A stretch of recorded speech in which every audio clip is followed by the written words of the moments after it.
Salut Combini, c'est Lilou Ruel, j'ai 18 ans et je suis championne du monde de freerunning.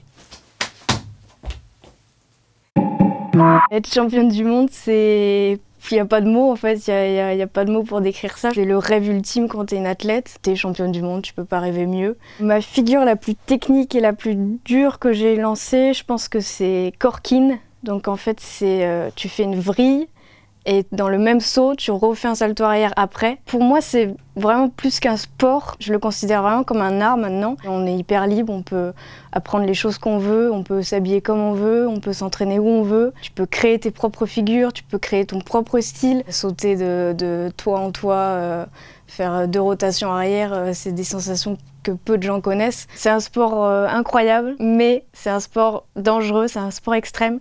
Donc, comme tout sport extrême, il faut faire hyper attention, il ne faut pas commencer seul. Et aujourd'hui, actuellement, je m'entraîne tous les jours et c'est devenu ma passion et actuellement, c'est mon métier. Et ce que je fais à côté de tout ça, j'ai commencé une formation de cascadeuse. Donc à long terme, ouais, mon plus grand rêve, ce serait d'être cascadeuse pour des films. Quand j'ai commencé à 9 ans et demi, j'étais la seule fille. Tous les garçons ils étaient choqués de voir une fille, ils se sont dit mais qu'est-ce qu'elle fait là?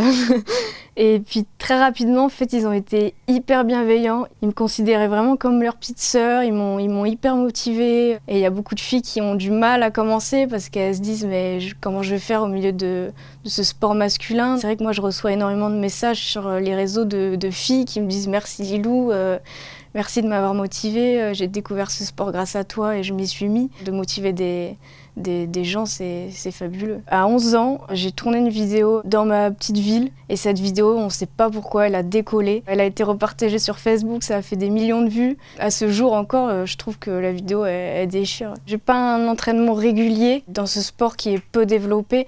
T'as pas, comme la gymnastique par exemple, t'as pas de coach, t'as pas des entraînements carrés tel jour, telle heure.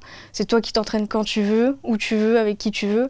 Donc si un jour j'ai des courbatures, je m'entraîne pas. Ça dépend aussi les compètes. Si j'ai une compète qui va arriver, je m'entraîne tous les jours, ouais, bien sûr. Ma plus grosse frayeur, comme ça spontanément là, je pense à une fois à Athènes. C'était une compétition sur des bateaux, c'était hyper original. Du coup, je devais faire une roulade vrillée entre 2 bateaux et j'avais justement peur que mon pied glisse.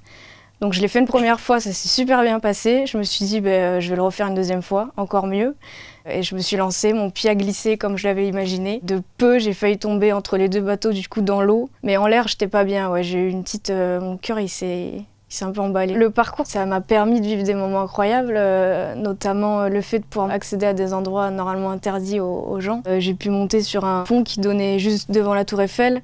Et je courais comme ça sur le pont et je voyais la Tour Eiffel juste là et c'est fou quoi. Après voilà, j'invite vraiment tout le monde à pratiquer ce sport. Entraînez-vous tout le temps avec des amis, faites ça dans la sécurité. Moi je me suis très peu blessée en 9 ans parce que je sais les risques. Voilà, je sais que si je me blesse, je vais en avoir pour des mois et des mois.